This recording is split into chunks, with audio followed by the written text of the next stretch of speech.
അവിടെ രണ്ട് പാകിസ്ഥാനികൾ നിൽക്കണോ? ഞാൻ ഒരു കാര്യം നമുക്ക് ഓരോ വിളിച്ചു നോക്കാം. ഓരോട് നമ്മൾ വിളിച്ചാൽ ഒരു തിരിഞ്ഞു നോക്കോ കൈ അണിക്കോ നോക്കാലോ. ഓ ഭായ് സാബ്!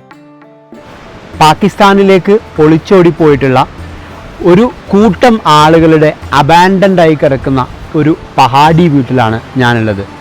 പഹാഡി എന്ന് പറയുന്നത് കശ്മീരിലുള്ള ഒരു വിഭാഗമാണ്. മലകളിൽ ജീവിക്കുന്ന ഇവിടുത്തെ ട്രഡീഷണൽ വിഭാഗമാണ്. എൻ്റെ കൂടെയുള്ളത് ആദിൽ ഭായി ആണ്, എൻ്റെ സുഹൃത്താണ്.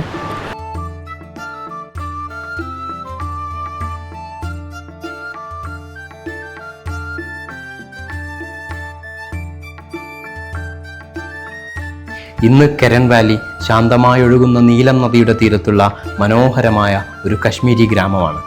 എന്നാൽ 90കളുടെ തുടക്കത്തിൽ ഇതായിരുന്നില്ല സ്ഥിതി. ഇന്ത്യയും പാകിസ്ഥാനും തമ്മിലെ ബന്ധം അതിൻ്റെ ഏറ്റവും മോശമായ ഘട്ടത്തിലൂടെ കടന്നുപോകുന്ന കാലം.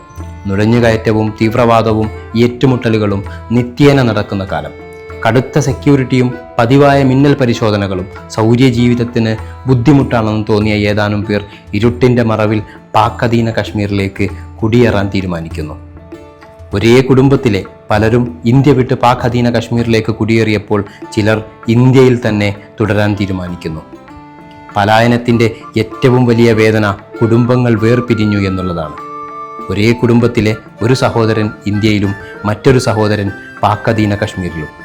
ഇവിടെ ദൂരമെന്നാൽ അളന്നു തിട്ടപ്പെടുത്താവുന്ന ഒന്നല്ല. പ്രിയപ്പെട്ടവരുടെ വിവാഹത്തിനും മരണത്തിനും നദിക്കപ്പുറവും ഇപ്പുറവും ഇരുന്ന് നിറകണ്ണുകളോടെ കൈവീശി അഭിവാദ്യം ചെയ്യാനാണ് പരമാവധി ഇവർക്കാവുക. ഇന്ന് കെരൻ വാലി ആകെ മാറിയിരിക്കുന്നു. ഇന്ത്യയും പാകിസ്ഥാനും ഈ അതിർത്തി ഗ്രാമങ്ങളെ പ്രധാന ബോർഡർ ടൂറിസം പോയിന്റുകളാക്കി വികസിപ്പിച്ചിട്ടുണ്ട്. ധാരാളം ആളുകൾ ഇന്നിവിടെ എത്തിക്കൊണ്ടിരിക്കുന്നുണ്ട്. നദിക്കപ്പുറവും ഇപ്പുറവും ഇരുന്ന് അങ്ങോട്ടും ഇങ്ങോട്ടും കൈവീശി അഭിവാദ്യം ചെയ്യുന്നുണ്ട്. അവിടെ രണ്ട് പാകിസ്ഥാനികൾ നിൽക്കണോ? ഞാൻ ഒരു കാര്യം നമുക്ക് ഓരോ വിളിച്ചു നോക്കാം. ഓരോട് നമ്മൾ വിളിച്ചാൽ ഒരു തിരിഞ്ഞു നോക്കോ കൈ അണിക്കോ നോക്കാലോ. ഓ ഭായ് സാബ്! ഓയ്! ഓ ഹോ ഹോ ഹോ ഹോ ഹോ!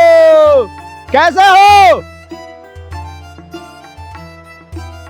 ഇതാണ് കേരൻ വാലിയിലുള്ള നിങ്ങൾക്ക് കിട്ടാൻ പോകുന്ന ഏറ്റവും നല്ല എക്സ്പീരിയൻസ്.